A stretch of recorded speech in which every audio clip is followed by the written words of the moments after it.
We've all been excited to see how Let There Be Carnage was gonna turn out because the first Venom was actually pretty good. Yeah, the dialogue was a little flat at times, and a lot of people are sick and tired of more comic book films releasing, and it launched at the same time as some pretty solid comic book movies like Infinity War, Deadpool, and Black Panther, but critics were not fans of the first Venom, and apparently they're not fans of the second film either, because they're giving it terrible scores even though audiences are saying it's a pretty good movie. So I have a couple of different articles that I want to read, but before we get into the topic at hand, if you enjoy the content that I create, please make sure to subscribe to the channel and hit the notification bell.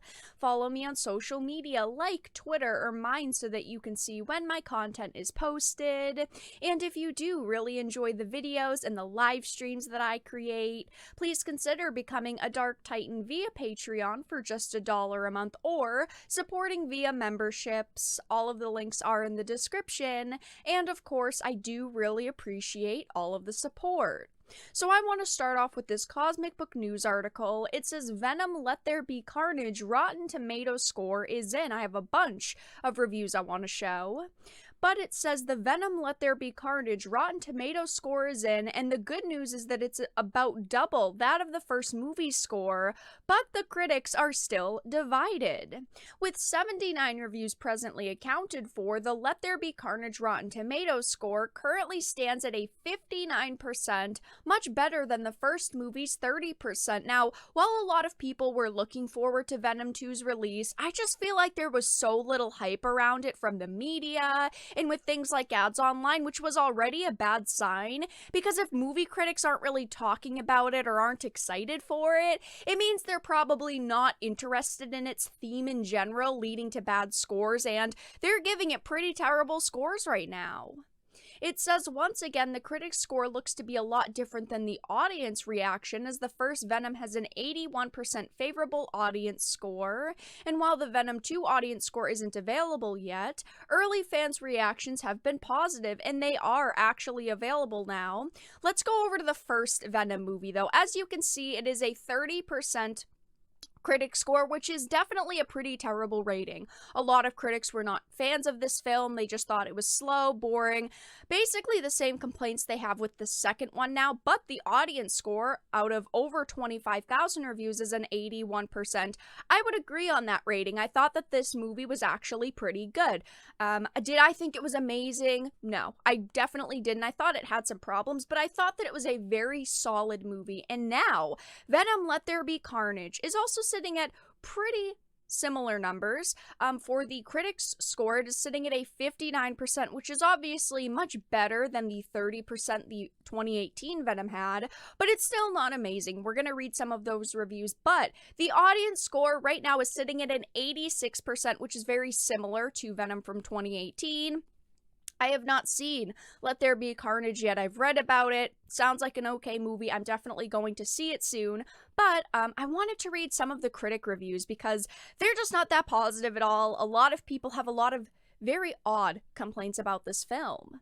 A critic gave it a 5 out of 10 and said there's almost no humanity to this film. It's all product. It's action figures in motion, a kind of rushed, shallow superhero film that we might have seen in the late 90s. Now, I have a problem with reviews like this because we're talking about a superhero movie, so why does it have to have parallels to the real world and there be a narrative the movie's trying to push? Why can't it just be an over-the-top superhero movie with good guys fighting bad guys?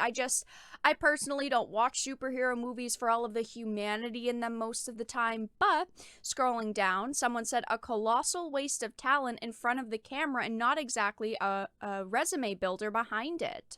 If your appetite for superhero films is starting to wane, Let There Be Carnage will put a tight lid on it for you. A 4 out of 10. This is just not getting good reviews by critics. Somebody gave it a D and said, you come out of it feeling as though you've been bludgeoned for 90 minutes with mayhem, mindlessness, and mediocre CGI. A reviewer said this isn't a Venom for everyone, but it's most definitely the Venom for everyone who applauded Hardy's take in the last time around. I personally was a fan of Tom Hardy's performance in Venom 2018. I thought the acting was pretty good. I liked its style of comedy as well. The CGI wasn't terrible in it, but my biggest problem with Venom from 2018 was the fact that it was PG-13. I felt like it lacked in a lot of violence departments. I felt like it just could have been more amped up, and I think that it's going to be the same thing with Let There Be Carnage. I think a lot of people are going to say it suffers from being a PG-13 film. Somebody said Venom Let There Be Carnage commits many of the same sins as the original movie and likely will still click with Marvel fans. They gave it a 2 out of 5. Now, from what I understand, there's no big moments that make the movie woke. The critics just think that it's a boring, slow movie and it's just not a good story. But apparently audiences are really liking it so far. There was a big gap in the score between critics and audiences for the first Venom as well, and I thought that one was pretty good. So I want to show off some of the audience reviews. People are saying things like loved it, just wish it was longer, good story, ending, credit, epic. Somebody gave it a 5 stars and said I love the movie, it was great. Somebody actually gave it a 2.5 and said, Sony strikes again, nothing more here other than special effects, wait for it for free on TV. Someone gave it a 3 out of 5 and said, let's put it like this, the first Venom movie was better, and the only thing that made this movie great was the scene during the credits. A lot of people really like the end credits scene. People are saying, the story lacked a little bit, it was predictable, but a lot of it was good. The characters were good. Somebody gave it a 5 out of 5 and said, great time, great atmosphere, great movie. And the next reviewer said, I liked the entire movie, but I wish it was a little longer. And this is why I and a lot of other people don't trust movie critics and even video game journalists, because they're all hacks. They have no clue what audiences really want, so they give them these awful reviews, and then people actually end up really enjoying the products these reviewers are giving terrible reviews to. It just shows how out of touch some of these people are, and yeah, they're allowed to dislike a movie and say it was bad, but they're not just watching movies for themselves. They're getting free tickets to see a movie at least a week early to give audiences a review. You'd think they'd be more in touch with people they're reviewing movies for, but it's the exact opposite, and scores like this prove it. People are saying things like, great movie, went to see it with my fiance who didn't watch the first and she really enjoyed it and was able to understand it.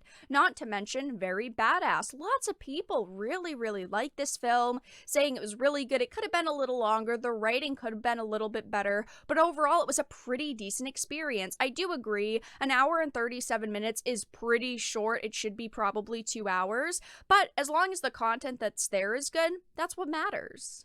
Over the past couple of weeks, we've heard a lot of rumors about Venom potentially going woke and having woke moments in the film, but it seems like if you like the first Venom film, you're going to like this one, and it's overall a pretty decent experience, at least to audiences. This is why I do not trust critics, because the giant gaps in scores just like this. But that's all that I really had to discuss in this film. Let everyone know your thoughts about the movie in the comment section down below. If you enjoyed it, please make sure to give it a like, share it, and subscribe to the channel. And of course, if you didn't, make sure to give it a dislike. I appreciate your support either way, but I will talk to you all again in the next video really soon.